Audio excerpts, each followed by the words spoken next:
Aux funérailles de mon père, le fossoyeur m'a pris à part. Monsieur, votre père m'a payé pour enterrer un cercueil vide. J'ai dit, arrêtez de plaisanter. Il m'a glissé une clé et a sifflé. N'allez pas chez vous. Allez à l'unité 17 maintenant. Mon téléphone a vibré, maman a texté, rentre à la maison seule. Dans l'unité 17, j'ai trouvé. Le fossoyeur m'a attrapé le bras alors que je m'éloignais du cercueil de mon père. Monsieur, sa voix était basse, urgente. Je dois vous dire quelque chose. Rien, pas maintenant. J'ai essayé de me dégager. Ma mère attendait près de la voiture. Les autres personnes se dispersaient. J'avais un éloge funèbre dans ma poche, que j'avais à peine réussi à prononcer, sans m'effondrer. Mon père était mort. Raymond Mercé, 66 ans. Crise cardiaque, ont-ils dit. On l'a trouvé dans son bureau il y a 3 jours, affalé sur son bureau, parti avant l'arrivée des paramédics. J'avais passé les dernières 72 heures à organiser des funérailles, à consoler ma mère et à essayer de tenir le coup pour ma femme et mes enfants. Je n'avais pas de temps pour ce que ce fossoyeur voulait.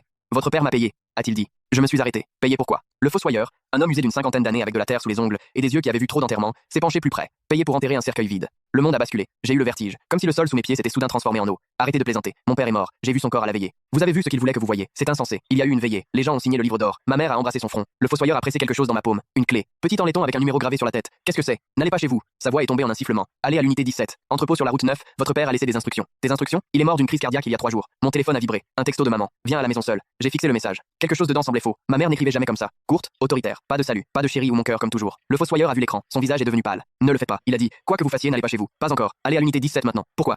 Qu'est-ce qui se passe? C'est une sorte de blague malsaine? Votre père a dit que vous poseriez des questions. Dit que vous étiez avocat, toujours besoin de preuves. Il a plongé la main dans sa poche et en a sorti une enveloppe jaunie et usée. Il m'a donné ça il y a 20 ans. M'a dit de vous la donner si je devais un jour vous remettre la clé.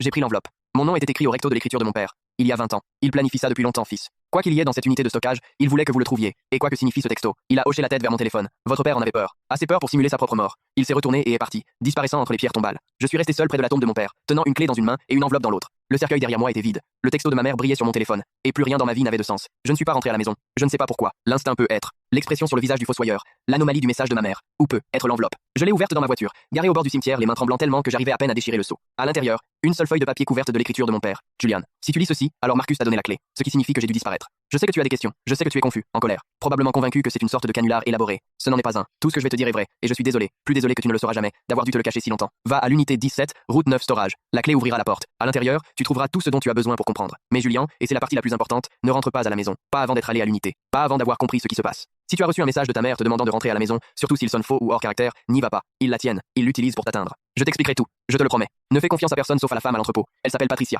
Elle t'attend. Je t'aime, fils. Je t'ai toujours aimé. Et tout ce que j'ai fait, tout a été pour te protéger toi et ta famille. Va à l'unité 17 maintenant. J'ai lu la lettre 3 fois. Puis j'ai démarré la voiture et j'ai conduit jusqu'à la route 9. Route 9 Storage était un complexe étendu en périphérie de la ville. Des rangées d'unités en métal ondulé, des caméras de sécurité, une clôture grillagée avec du fil barbelé en haut. Au bureau d'accueil, une femme attendait. Julian Mercey. Elle avait la fin de la quarantaine, professionnelle avec des yeux perçants et une posture qui suggérait militaire ou force de l'ordre. Elle portait des vêtements civils, mais quelque chose en elle criait agent fédéral. Patricia, agent Patricia Holloway, FBI. Elle a flashé un badge puis l'a rangé aussi vite. Ton père a dit que tu viendrais. Suis-moi. Attends, FBI? Qu'est-ce que le FBI a à voir avec mon père? Tout sera expliqué, mais pas ici. Elle a jeté un œil aux caméras de sécurité. On nous observe. Il faut bouger.